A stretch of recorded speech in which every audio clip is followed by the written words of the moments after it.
बताइए कितने लोगों का शादी अभी नहीं हुआ है? देखिए अभी सब लोग उठा ले। आप लोग शादीशुदा हैं?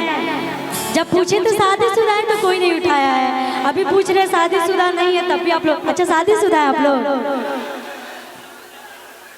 जो शादीशुदा नहीं है, जिनकी अभी शादी होने वाली है, मैं उन लोग के लिए बोल रही हूँ।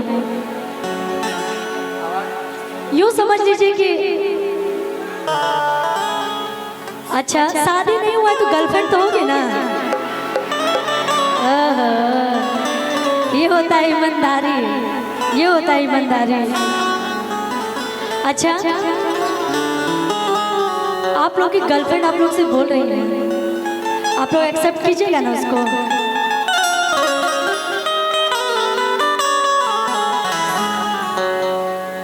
हम लोग या आप, ठीक है, हम लोग मतलब सब लोग प्यार करते हैं तो हम लोग को लगता है कि कोई नहीं जानता है ना, कोई नहीं जान रहा है या फिर नहीं बताते हम लोग तो ऐसा लगता है कि कोई नहीं जानता है। लेकिन होता ये है ना कि सही समय आने पे सब लोग जान ही जाते हैं, तो छुपाने से क्या फायदा। लड़की कह रही है लड़के से कि तू लाख छुपाई में प्यार बके, तू लाख छुपाई में प्यार बके, दुनिया के पता चल जाए तेरे, चुप के चूरे मिले, चुप के चूरे मिले, मिल में तमाचा तेरे।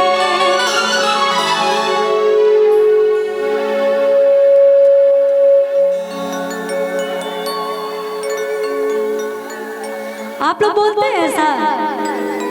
बोलते हैं? नहीं बोलते हैं? कोई बात नहीं, जाके आपसे बोल दीजिएगा, क्या हो जाएगा। कि जाके बोलिएगा कि तू लाख छुपाई में प्यार बके,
बबली जी, हम कंफ्यूज हो जा रहे हैं, क्या कहें।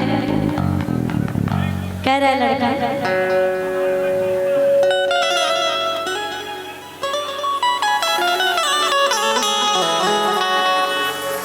कह रहा है लड़का आपसे कि तू लाख छुपाई में प्यार बसे,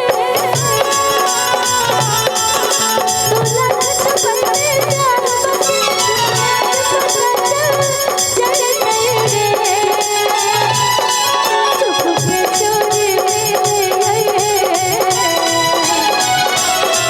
चुप के चोरी में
आप पीला पीला पहन के आई हैं तो मुझे